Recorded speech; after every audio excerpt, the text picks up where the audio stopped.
અંજાર તાલુકા તથા શહેર કોંગ્રેસ ખેડૂતોની લોન માફી કરોના નારા સાથે મામલતદારને આવેદનપત્ર પાઠવાયું.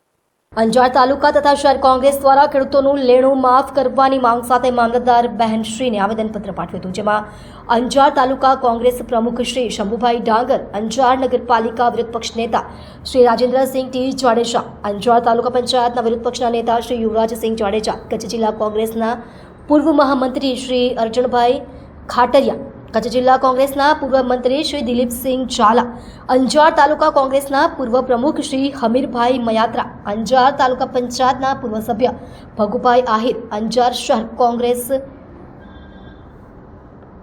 મહામંત્રી શ્રી જયદીપભાઈ સોની, અંજાર તાલુકા કોંગ્રેસના મહામંત્રી શ્રી મહાદેવભાઈ આહિર, અંજાર શહેર કોંગ્રેસ લીગલ સેલના પ્રમુખ શ્રી વિજયભાઈ ફફલ, અંજાર શહેર કોંગ્રેસ મંત્રી શ્રી રોહિતભાઈ પ્રજાપતિ તથા અંજાર તાલુકા અને શહેર કોંગ્રેસના વિવિધ આગેવાનો તથા હોદ્દેદારો બહોળી સંખ્યામાં જોયા હતા. આ સંદર્ભે મામલતદાર બહેનશ્રી દ્વારા યોગ્ય સ્તરે આપની રજૂઆત પહોંચાડીશ તેવી ખાતરી આપી હતી. સ્ટોરી ભરત ઠાકોર, કચ્છ. આપણે અંજાર શહેરમાં પણ વેપારીઓને અમુકને એમ થાય છે આ તો ખેડૂતોનો પ્રશ્ન છે, આપણને શું છે, તો વેપારીઓને કહી દઈ કે આ જે દિવાળીમાં જે જોરશોરથી ખરીદી થઈ છે એ પણ દુઆ કરો ખેડૂતોને. અંજારના આજુબાજુના ગામમાં આ વખતે વરસાદ નહોતો, ત્યાં ખેડૂતોને એવું હતું કે ખૂબ જ સારો પાક આવવાનો છે, તેથી આ દિવાળીના અંજારના તમામ વેપારીઓને ખૂબ જ ખરીદી થઈ છે અને ખૂબ જ કમાણી થઈ છે. અને એ જ તમાને જે કમાણી કરી ગયા છે ખેડૂતોનો, એને દિવાળી પછી તરત વરસાદ આવ્યો અને મોઢામાં આવેલો કોરિયો આ ભગવાન દ્વારા છીનવી લેવામાં આવ્યો છે.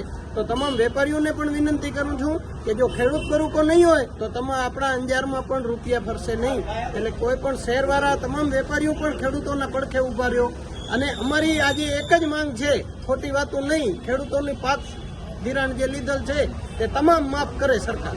અમારી કોંગ્રેસની એ જ માંગ છે. જય ભારત, જય હિન્દ.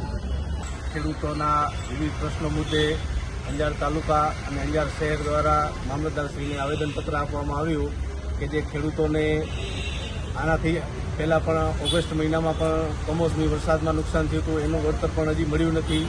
અને પાછું અત્યારે પણ કમોસમી વરસાદ થયો છે, એના વળતર બાબતે પણ મામલતદારશ્રીને રજૂઆત કરી, એનો સર્વે કરી અને જલ્દીથી વળતર ચૂકવાય. આગળના બાકી જે વળતર છે એમાં કચ્છના ખાલી 2 જ તાલુકાનો સમાવેશ કરવામાં આવ્યો છે, એમાં અંજાર તાલુકાનો સમાવેશ કરવામાં નથી આવ્યો. એ બાબતે પણ રજૂઆત કરવામાં આવી કે અંજાર તાલુકામાં પણ મોટા પ્રમાણમાં ખેડૂતો વસે છે, ખેતી લાયક જમીન પણ ઘણી છે, છતાં પણ અંજાર તાલુકાનો સમાવેશ ઓગસ્ટ મહિનામાં જે કમોસમી વરસાદ આવ્યો હતો એમાં કરવામાં નથી આવ્યો. તો સરકારશ્રીને અમે રજૂઆત આજે કરવા માટે આવ્યા હતા